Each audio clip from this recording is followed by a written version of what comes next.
Welcome to the LaRae Show, where we bring more light everywhere through heart-to-heart conversations. Welcome to the LaRae Show. I am your host, Alysha Ellis, and I have two very special guests with me this week, Charles and Heather. Welcome to the LaRae Show. Thank you. What's up? How you guys feeling today? Doing good. How are you? Great. Doing good. Well, we'll tell you guys a little bit behind the scenes on how we got these two special guests here. These are good friends of mine. We're partnering with Breakthrough Sound Studios here in the city of Cleveland. So we're going to talk about the good stuff that they're working on. And Heather is actually going to be one of our special performers for our live event next week. Again, a plug for that is July 13th here at Breakthrough Studios. Doors open at 6:30. So with that, I'm going to go ahead and turn it over to Heather. Why don't you just share a little bit about yourself and what you have going on? Okay. Well, my name is Heather Venesile, and I am a writer. I'm a singer. I'm a songwriter. And I'm an entrepreneur as well. And just all around creative, I guess. And the project that I'm working on right now is called The Gladdening. Yes. It's kind of my purpose and my holy assignment that's been given to me. And so gladness and gratitude. It's an 11-song body of work that I've written over the last several years. And I'm integrating this music into a book. And I'm really excited about it. This is unlike anything that I've ever done. And I'm really just flowing with the creative process, developing partners and developing even the storyline. I'm still writing the book. So it's just, to me, it's divinely inspired. And so is the timing of it. I love it. Well, we're going to definitely dive deeper into you. I'm going to share a couple good stories about how we met and all that good stuff. But before we do that, I want to jump over to Charles. Charles, why don't you just go ahead, take over the show. You know, what's up? Nah. Share this little about yourself and what you got going on. So, my name is Charles, or some people may know me as Tubi Fresco. Tubi. I am founder and head engineer of Breakthrough Sounds Recording Studio, which is a media production company here in Valley View. I make music when I can make music, but my whole goal and our whole goal as a company is really just to provide a space for people that's accessible, that's affordable, that's professional, just something that the city really hasn't seen in fullness. You know, we're looking to bridge that gap. Dope. And I can say I've been to a few different podcast studios in the city. They can call me the podcast hopper because early on in developing the show and different concepts, you know, being able to have a mobile studio is something I've always thought about. Like, how can you be mobile and like go to different cities? Right. But until we get there, it was, you know, how do I partner with other people and create opportunities to showcase different studios and showcase entrepreneurship and business and collaboration? And so I've had my fair share around the city in different studios and working with different folks. And my experience is our second episode here. But it's been great. And knowing you, another reason why I wanted to work together was knowing what you carry and the environment that you set. For me, environments are critical when you're creating content for creators, anything that allows you to be vulnerable and be intimate with what you're creating. Like, you have to have an environment and atmosphere that is conducive for that, encourages it, feeds it, waters it. And that's what I receive here. And that was another reason. Like, people could take their talents anywhere, right? LeBron took it to Miami. But we don't talk about We do. I love LeBron. I follow him to Miami and to LA. But I just want to appreciate again, just, you know, having you on the show and talking about what you're working on and creating our partnership and developing our partnership. I know there's a lot in store. So having you guys on the show to talk about the space, talk about your vision. For sure. And then obviously, you know, Heather actually, we met at our open mic night that we had. Yeah. And that was almost a year ago now. And Heather came and just powerhouse. And so we've just been staying connected since then. And I think it's important, and same with you, Charles, is like when you meet like-minded spirited people, it's like a magnet. It's like, even if you don't talk for a little bit or a while, it's like when you get back together, it ignites you. And so that was one thing I felt with you, Heather. And it's like, so why don't you share kind of like your journey as an artist, as a creator, and like walking in that purpose. Like, we love to talk about purpose on the show. Every episode, somehow or another, we talk about it. But I'm curious about, both of you, of how you look at purpose and how purpose is like driving your everyday. I've always been a purpose seeker. I've always been in waiting for it to drop into my life. And, I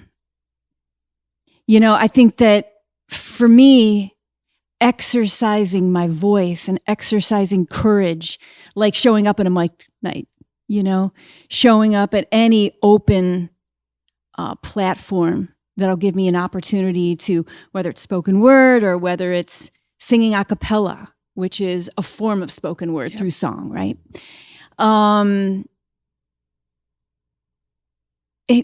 Oddly enough, my purpose was developed divinely through domain names.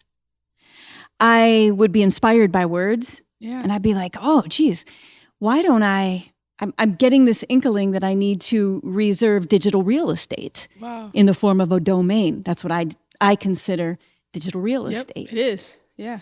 So as I was doing that, I was reserving things like I would see words together, benevolent creator.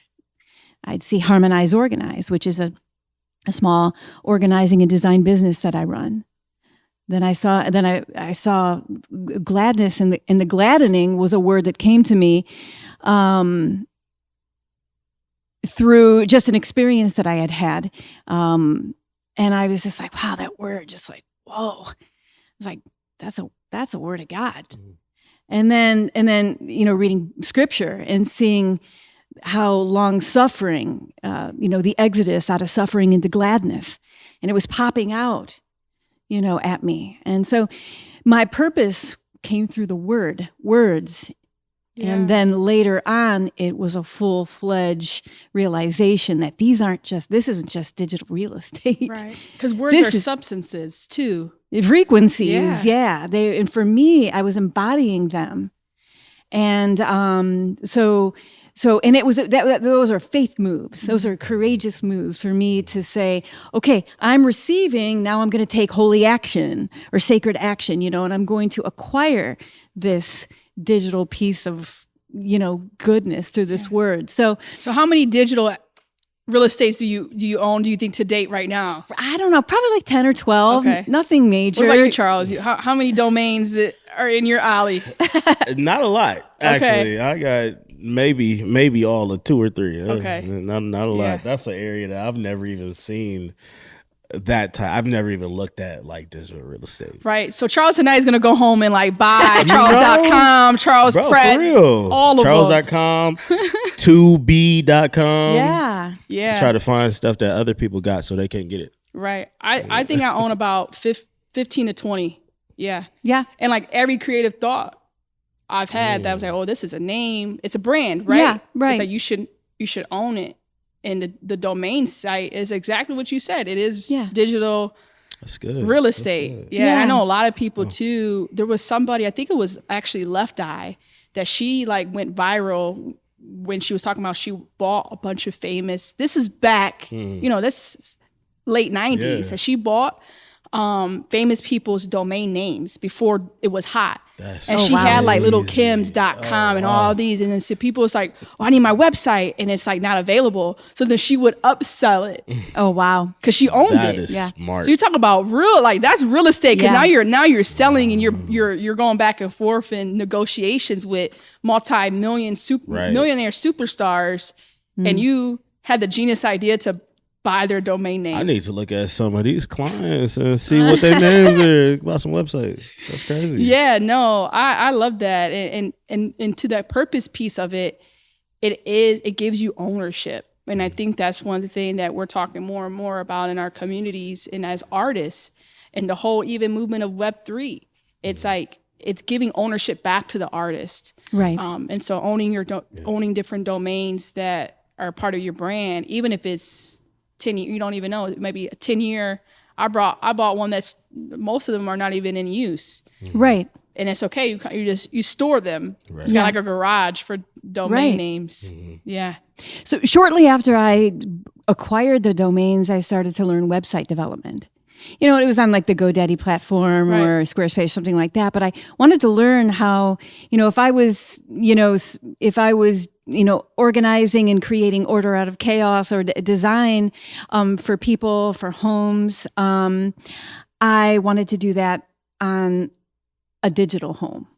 So I began website development, and that helped me to really take my music, my thoughts, and put them into more of a design framework. Yeah. And it helped me to communicate aesthetically, digitally, and it just brought some of my ideas to life even before I recorded anything, even before I wrote anything. I could just feel through the word, obviously, through images, and just get inspired in that way. Wow. Spoken like a true creator, right? Right, It's like, I'm a songwriter, performer, but I'm also like got into the web development game because like I wanted to see those things come to life. And I think that it's so inspirational because you're seeing more creators pick up what people call soft skills. Like those are soft skills that you could probably do and then eventually subcontract them out to someone who could take those to the next level, who like, this is all they do is web development, right? Absolutely. And so I think that's really inspirational to talk about, like how you can, as a creator, look at the market and say, okay, how do I become the best creator I know how I could be? And that format, I think, is just really interesting to take it from word to image, and then to the stage too, because it's like all these things are happening in their own way. So that's really awesome. What about you, Charles? When talking about purpose and walking that out, obviously a business owner, musician as well, co-creator. How do you lead with purpose kind of in your day-to-day? My mindset is that if it's not coming from the Lord, then it's not in my purpose.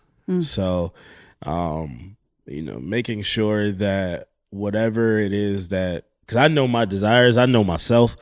So I know when it's something I just really want to do, it might not necessarily be a step in my purpose, but it's taking time to, consult with Christ and to spend time to listen, and just to look for the provision of whatever it is, because that's what happened with Breakthrough Sounds.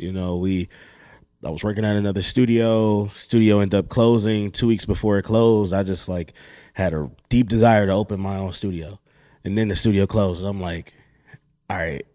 I'm like, listen, I know what I want to do, but Lord, if this isn't what I'm supposed to do, if this is not the purpose I'm supposed to walk into, don't even let me be by it, because I know that temptation for me.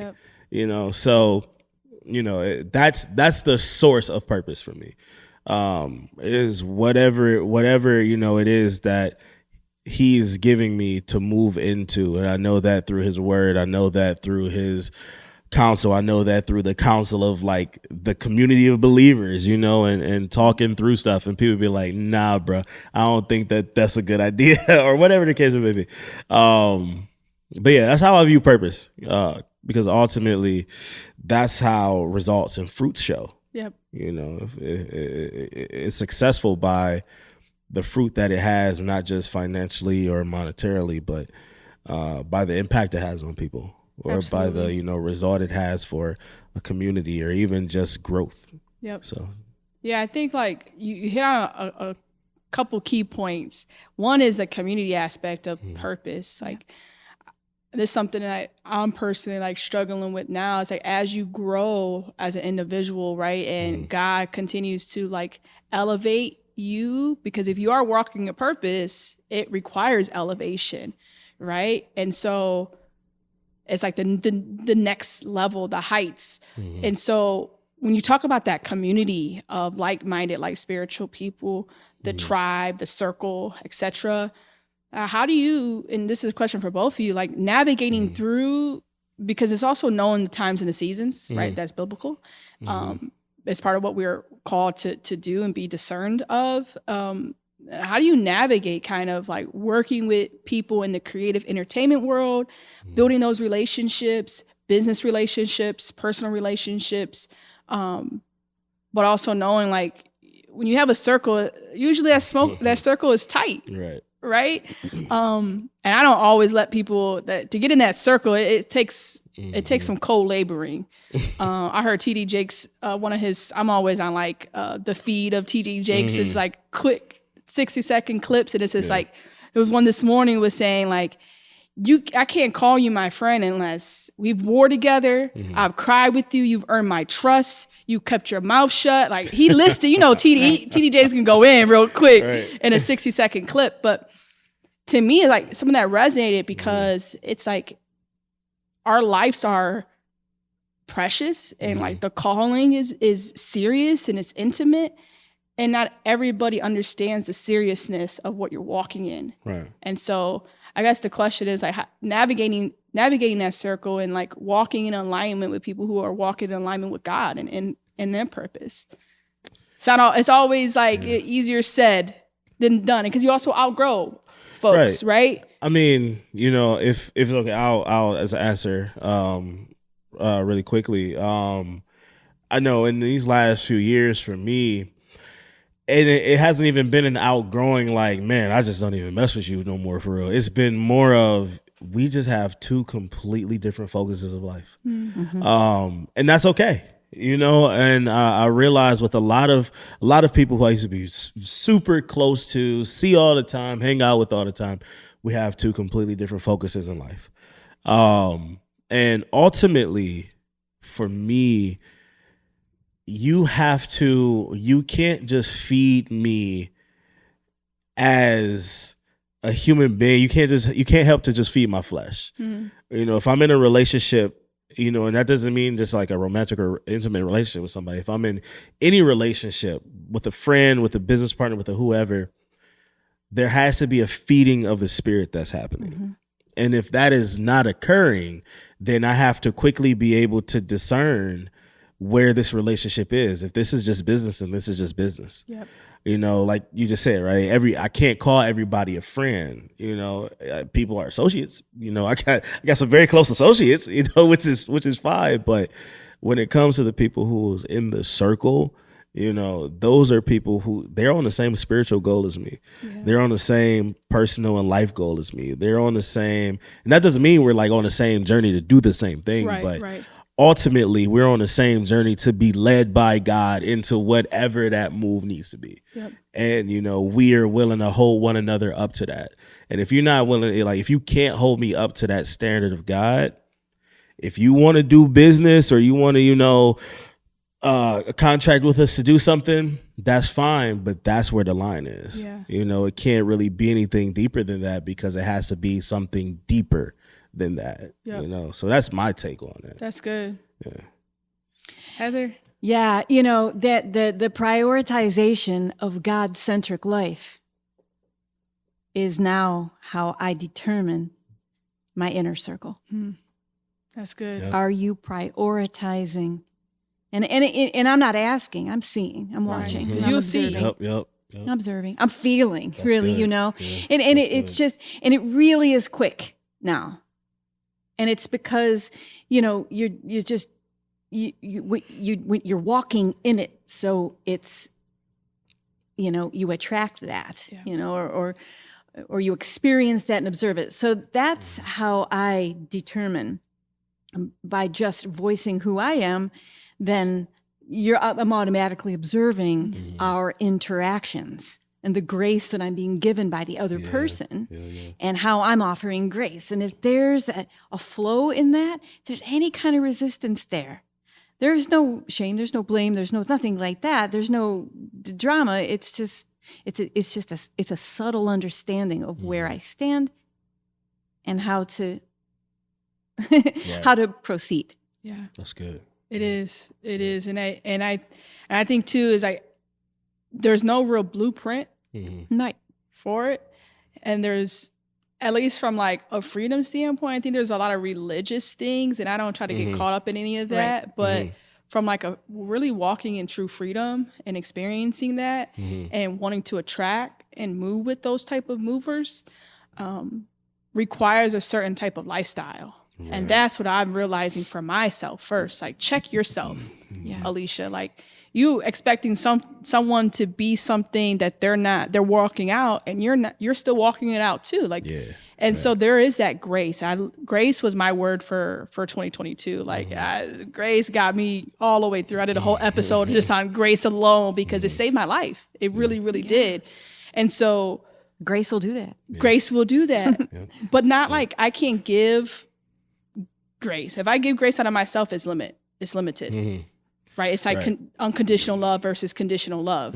Same with grace and any attribute of God. If we try to give it of ourselves, we're creating so much grace. So many boxes around it. right. Because I'll be quick to like, that wasn't in the contract. And when we talk about business deals and those relationships, is like, there's only so much you can really do. And that's why I think these type of conversations and talking to him, and I hit up Charles this week, like, I need to have a conversation with you, because as you go through these relationships and understanding, like, from a business owner to business owner, we need to create space to talk about, how we're leading, faith is leading in our companies and our business, and how you're making business decisions around how God is leading you, because it is different than having a conversation with someone who's not operating with that in their companies. Right. I think, for me, the what I've experienced so far is really kind of not like, one thing you just said that stuck out with me a lot is like looking at yourself first, right? So it's like, okay, if I'm looking to work with different people and I'm looking to do this different stuff, but I'm expecting a certain level out of these people, I have to first be at the same place. I can't expect you to run a mile and I can't even run a mile. And then push you to run the mile. I can't even run it with you, and so I think that's like one of the first things that I've experienced. And then next is kind of like not so much not paying attention to, because at the end of the day, it is business. You do have competitors. You do, survey the landscape. You do look and see what's going on around you, but that's not the motivation for the movement. You feel me? Like when I was in music and when I was like actively gigging, and it would be times where I would be in bed about to go to sleep, but I'm swiping on Instagram and I see somebody else doing something. Now I'm hopping up out of bed. I'm on the computer. I'm like trying to find people to email, all of this stuff, because I was moving based upon what I've seen everybody else do. When something is being led by the Spirit of God, and you really are like, not just in talk, but you're really, trying to let God lead.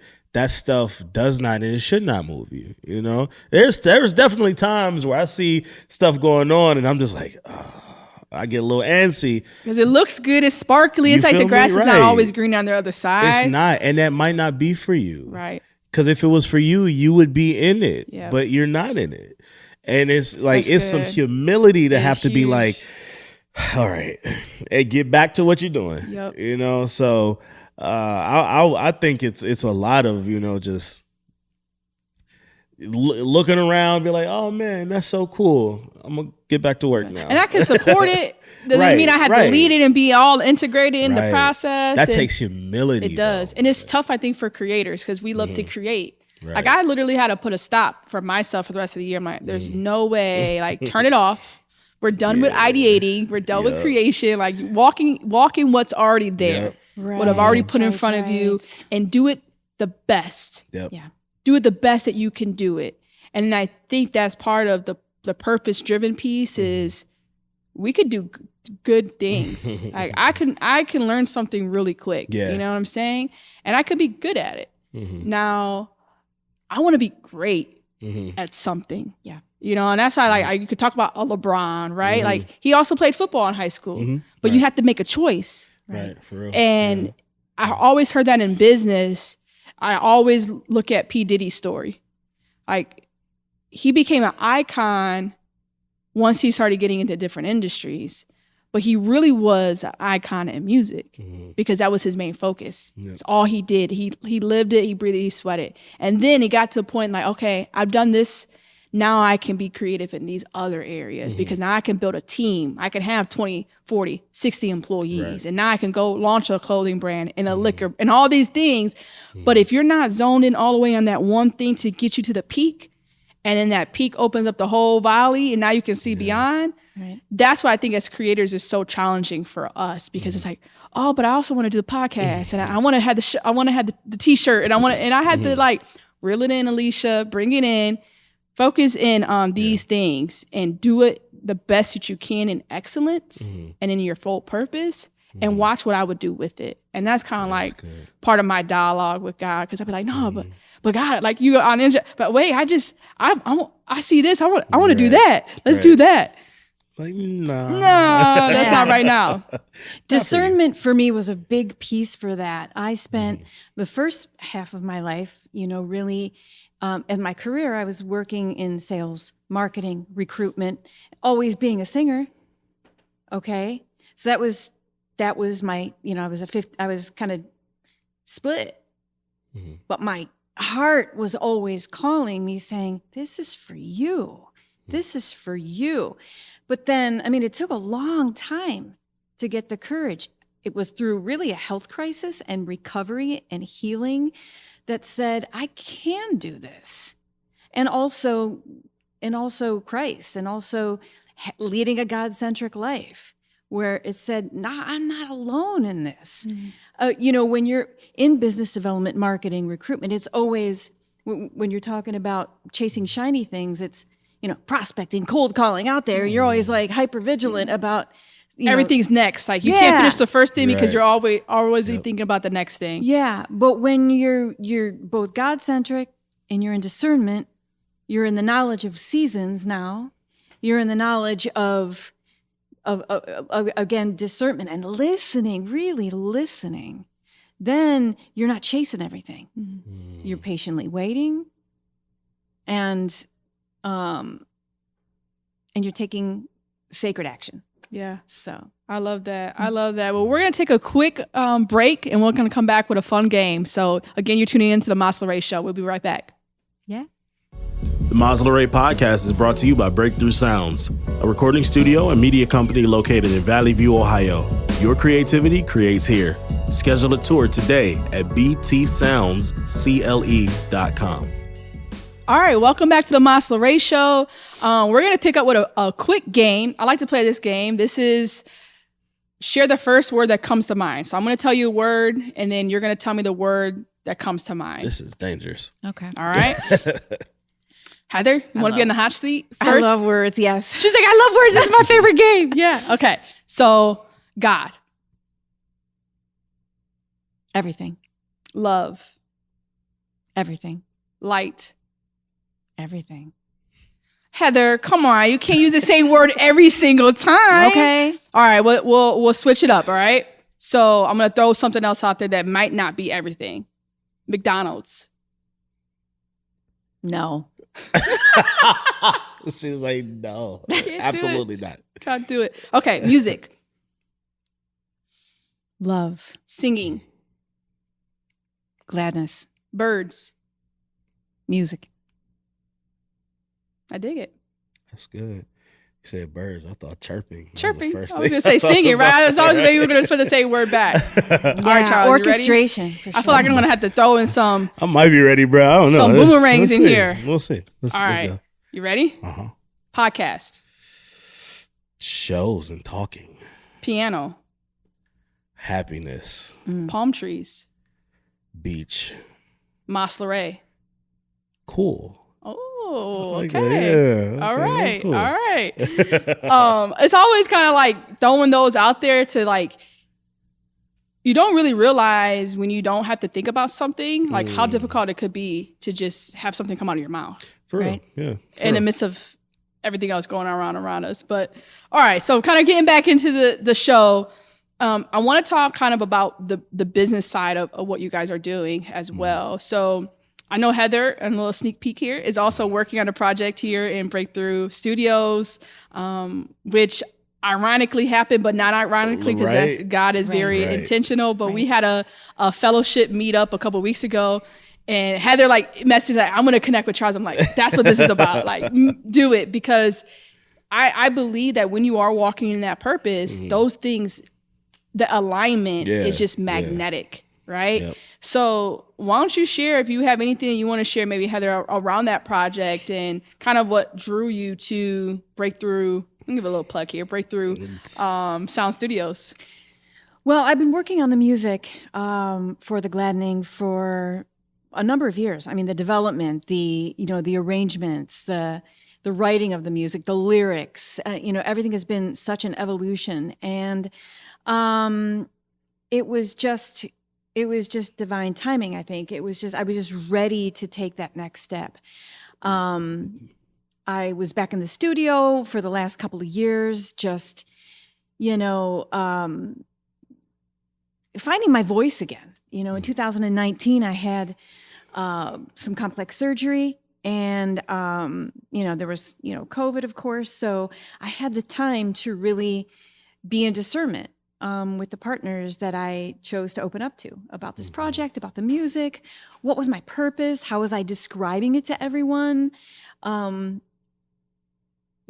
was it headed? What was my vision? So and when we were just talking about, partners, it just felt like it was like the next step for me. I'd been working with some incredible people here in Northeast Ohio, and I just felt like this was the next step, the next evolution of where I wanted to take this. So yeah. It's beautiful. And I'm looking forward to learning more and being able to bring you back on the show to display and talk about that launch of that project, because it is, and I know you know this, Charles, like the birthing for an artist and a creator seem like an entrepreneur when you're launching a business, because it is a business. Yeah. Right. And that process, it could be very painful too, especially if it's been long. Yeah. Right. Every labor can have its own challenges and difficulties. Yeah. So I'm super excited and happy for you, Heather, to be here, as I know the laboring that goes into that process. Yes.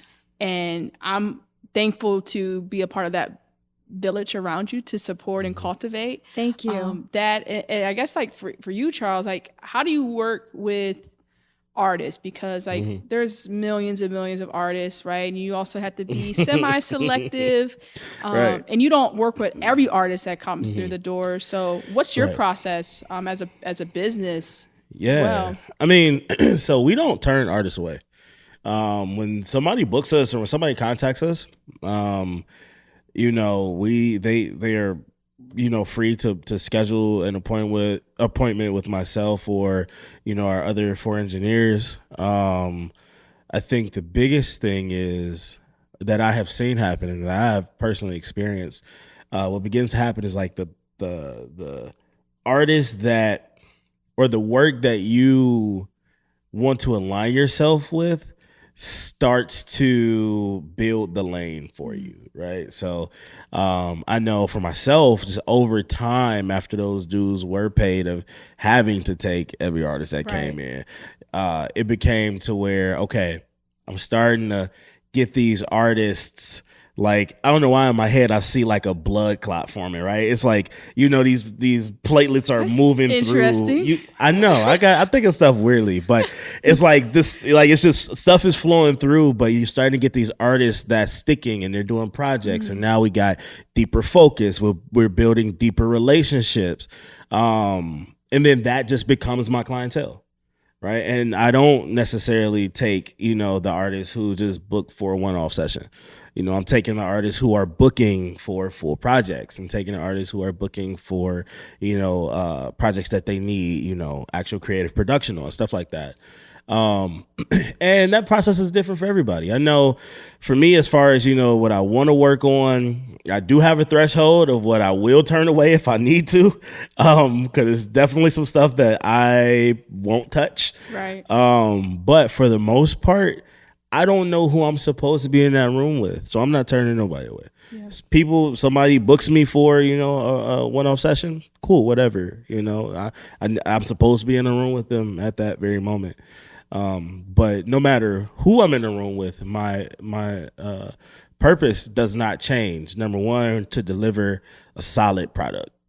That's the overarching business goal. I could not like your music at all, but I need to deliver you a solid product. And then number two, what do you need from me beyond just coming here to record? Yeah. Some people come in and it's just straight up therapy session. We just talking, Kleenex is out, tears are being shed, and they just came to record a song. But that's what was needed at that moment. So every artist has their own focus, and our focus for every artist, my focus for every artist is just being available for whatever way that needs to go. So you guys heard it here first. Like if you're looking for a therapy session, you could probably get a good discounted rate here at Breakthrough Studio. Rates might go up. I'm gonna say we have to do like therapy night. Like that would be kind of cool. Like creators in therapy, like that would be. I tell people to come for a group recording session, but then I pull out Kleenex and we all sit in a circle and talk. That might be the session I need. I'm like, okay, let's just get this out of the way. Let's just get it out. I'm curious from both of you and your perspective and kind of how you lead with business is like your top two practices as a business owner, as a creator or entrepreneur. What's kind of like, no matter what, I'm entering in this space with this practice. What kind of comes to mind for you? I know you talked about, being God-centric, like that's clear, making business decisions in those aspects. But if you have maybe 2 to 3 different practices that you lead in business, that could also be centered in faith, which most likely they are or overlap in some way. But curious to kind of to share that with the audience, because I think there's some of those things that are missing, and entrepreneurship is so hot and trendy, and anybody thinks like they can just look on social media and learn how to be an entrepreneur. But entrepreneurship is what you make it. It's not a thing. It's what you put, the work you put into it. Anybody can be called an entrepreneur or a creator, but it's the work that you put in. So just curious to see what those practices are for you. Heather? Well, having worked for a number of different industries and a number of different people, I picked up some of the principles and some of the disciplines that I thought were at a very high level. Again, that whole observation and witnessing for a very long time. So, being, committing to my creative, committing to both my creator and my creative, I was able to take all those business skills and lead with intention and say, okay, intentionally, I'm the creator of the music, the lyrics. I'm creator of the web of the home, the digital space. I'm creating all of the back end administrative type work. There's also social media, although that's, all of these things are going to happen in their own place, but leading with intention, leading myself first, learning how to lead myself with discipline. And that's each and every day as an entrepreneur. And, being accountable to my word, being, and dependable each day with each client, because I do a lot of freelance work still, but the nature of who I am as an entrepreneur is I'm always going to be a creator, but being a detail-oriented person, like ultra detail-oriented in my communications, follow through. I really want to be well. I really want to be good at that. Yeah. I want to be great at that. I want to be excellent at that. I want people to say, wow, she was able to do that. She did that on her own. Now I know I need others, right? Yep. And I need other creators to help the work be excellent. Yep. I can't just do that on my own. I've been given a lot, right? But I need other creators to be excellent, to deliver an excellent product into the world that's relevant, stands the test of time, that other people want to sing, that words that people want to read. So those are a couple of things. So leading with intention, tight on discipline, super accountable, very highly communicative, partnering with people that want to see excellence as well. Yeah. That's good. I think that for me, thinking about it, it's like consistency is important in this space. Totally. And like that also goes back to purpose, like because you can do a lot of different things, and it means that you're not going to be consistent in the work that you're producing. So like for me, consistency is one, and like the excellence. Yes. If I'm going to choose and I'm going to because I dive all the way in. Like if you got me, I'm a ride or die. I'm known for being a ride or die. That's why I don't have a lot that I ride or die for, because I'll be out here dying more than I am riding. You know, so it's more so if I'm gonna select it, you can count on me. Yes, right. You know, and I'm gonna ride for that thing, right. and I want to do it in excellence, and I want to know, like, if my name is on it, it means something. Yes. You know, and people can trust that, and they can what they can say, right? They could take it to the bank. I take it to the bank, and that's what I want to continue to grow and strengthen. I'm not always the most consistent person, so I use that as something to strive for, to build accountability and partnership with as well. Yep. What about you, Charles? You took a lot of good ones. I don't know what you got left in that basket really over there. I think for me, one of the first things I thought about when you said that was integrity. Integrity. Having integrity in what you do, your word, the work that you're doing, the consistency of your work. I think that integrity binds all of that together. Right. Because I know for me, you know, you bump your head a lot as a business owner. You know, you agree to a lot of stuff that you may not think all the way through. Don't have no business. No business at all. But it's learning steps, it's learning stages. But here again comes the word humility, having to say and learn after that, be like, man, I took on too much. And, you know, one of my favorite phrases to say, especially when I'm talking to a prospective client, is it's not much that we say no to. That's my favorite phrase to say. Right. Because in my head, I'm just like, we'll figure it out. We'll do it. But then when it comes time to like start actually doing it, I'm like, all right, we need this. I ain't think this all the way through. I should have took a little bit more time. And, you know, to have those aspirations to just provide, that's a good aspiration to have, but you have to know your limits. Right. I have to know what my capacity is. Yeah. And what quality are you producing if you're providing for everything and everyone. Not just doing something, right? Because anybody could go anywhere and just get something done, but they come to you for a specific reason, right? Yeah. And I have this conversation with my engineers all the time, because we have 90% of our clients are return clients. And that's powerful. It is. And that shows the reason why they come to each individual engineer for a specific reason. Yeah. They could go somewhere else. They could go to another studio. There's dozens of studios here, but they don't. They come to whoever that engineer is, because of what that engineer provides that nobody else can. Yep. Right. And that's integrity. That's consistency. And the goal is to be as integrity filled and consistent as possible. Yeah. So that way, no matter what project you work on, even if I'm like, man, you know what, to the scale that you're looking to do this, I'm not going to be able to produce that, but I could get you to somebody who can, or we can figure something out that's still similar to what you want, but that's going to be something a lot more in the scope of what we can actually do for you. Yep. You know, just having the humility to be able to say that, and, you know, the honesty to be able to admit that, and not feel like it's a hit to your pride. Like, man, I'm supposed to be able to do this thing. No. Honesty and integrity says, if you can't do it, you can't do it. If you could do something, let's figure out the something to do. Yeah. Because you don't want to ruin relationships where they don't need to be ruined. And my biggest dislike, business to business, entrepreneur to entrepreneur, is like, do not overpromise me and underdeliver. Right.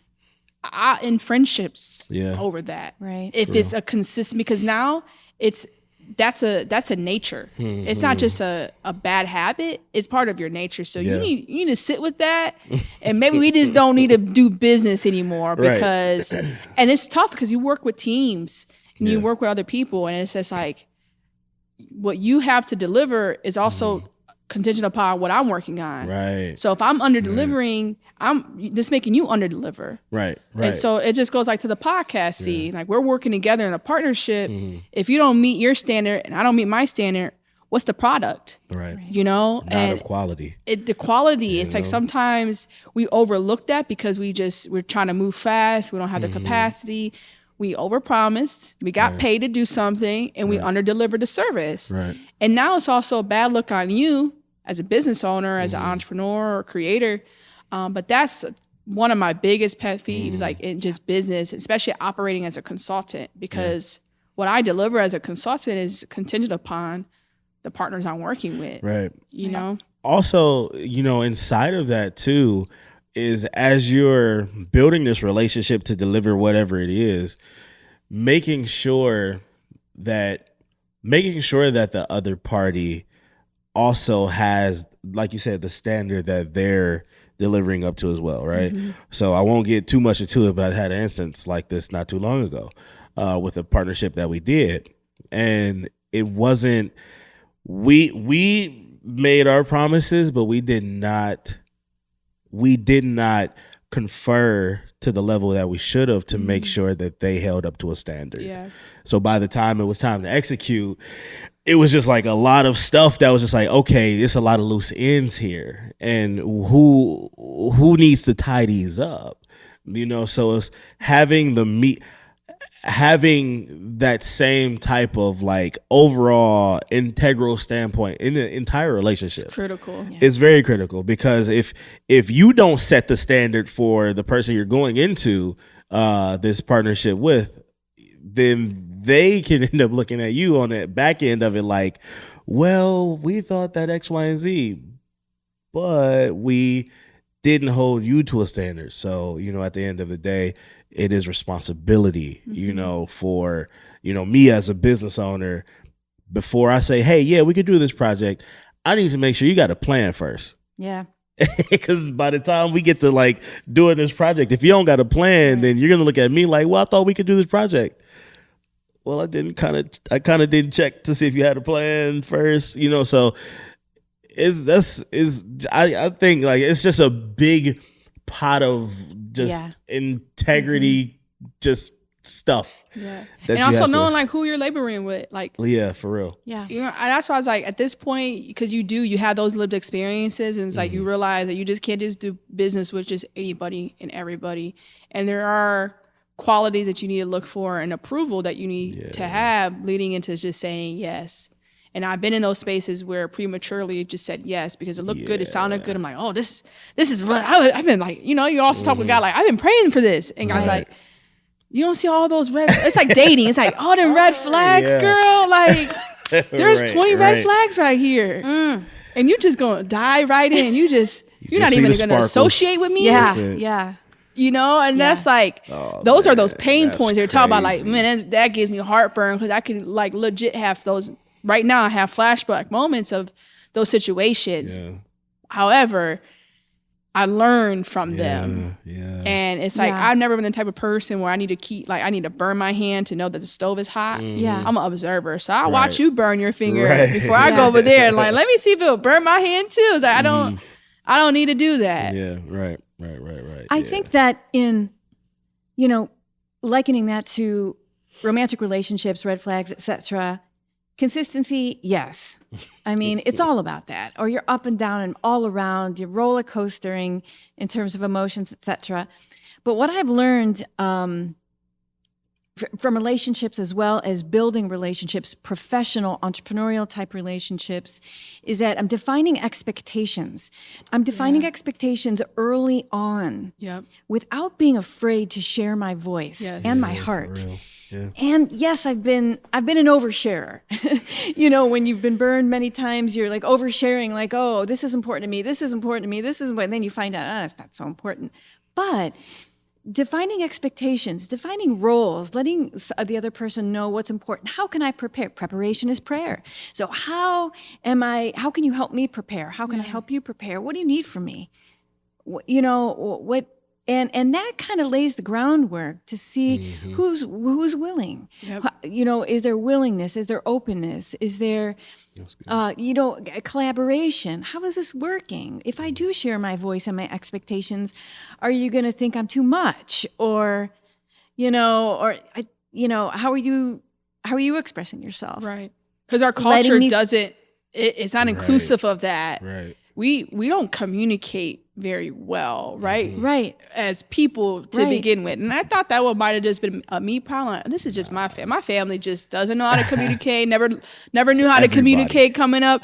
But the older I got, the more I realized, like, no, communication is a humanity challenge. Yes. Yeah. You know, yeah. and definitely one Yeah. in the States because of so much trauma and fragmented Yes. experiences that vulnerability, we talked about this on our last podcast, is looked at as a weakness. So if I'm vulnerable to tell you what my expectations are, would I lose your interest? Yeah.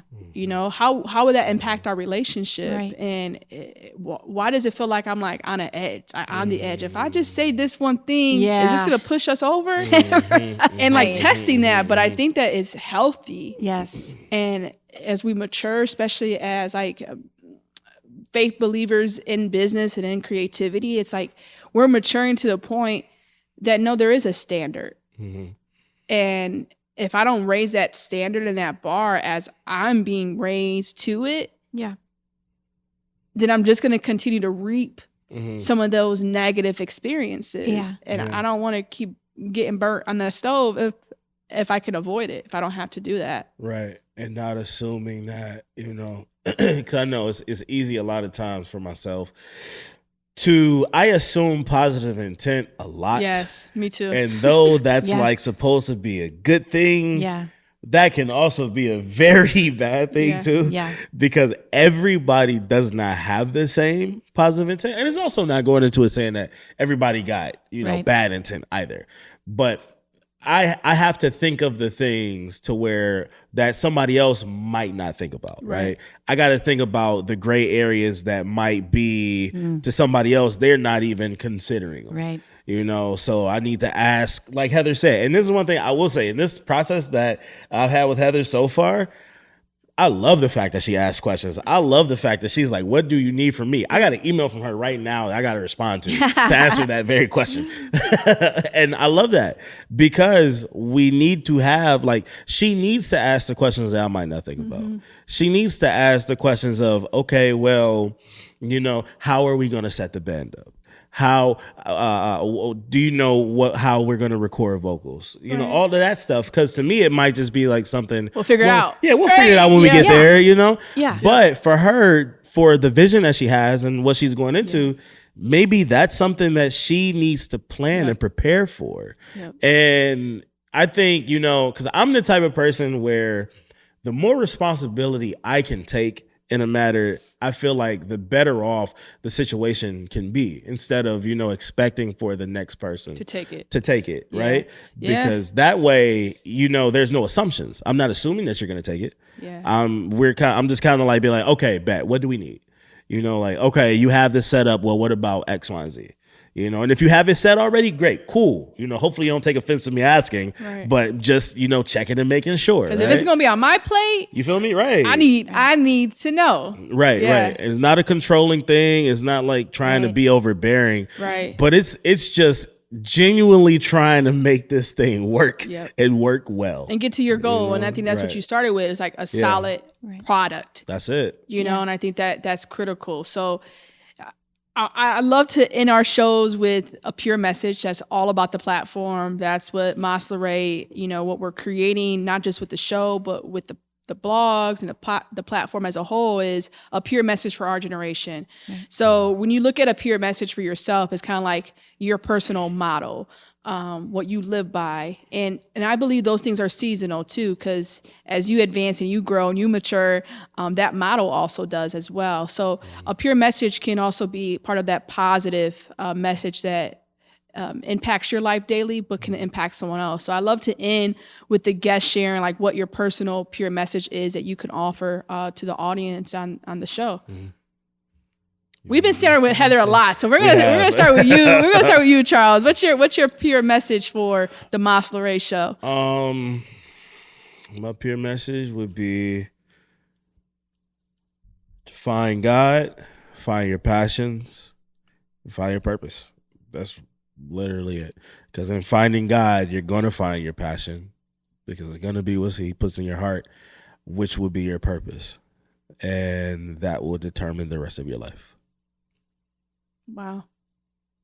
Yep. That's accurate. What about you, Heather? Your pure message.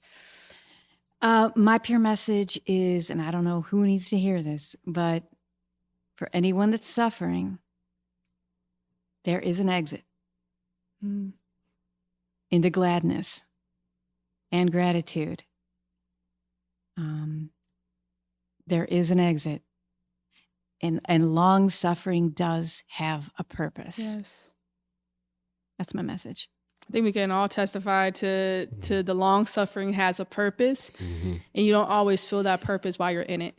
That's right. And that's okay. But there is like the light at the end of the tunnel, and community is essential for those folks going through those processes, because you can feel very alone during those times. And so we're creating a creative community. I wanted to make sure we give a shout out to what Charles and I are also working on to come for Ignite with Light and creating a creative meetup. So also want to, I believe our dates are tentative, but it looks like August 28th is going to be our first one.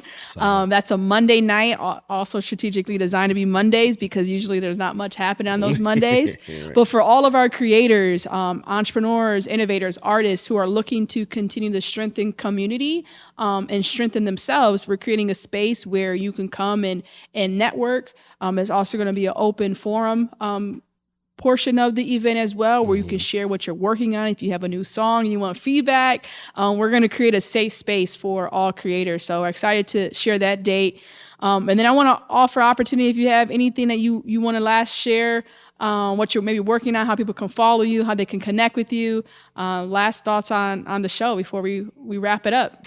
For sure. Heather, you want to go? Yeah. Okay. I'll go. I'm just, I'm so full of gladness and gratitude for you, Alysha, and for you, Charles.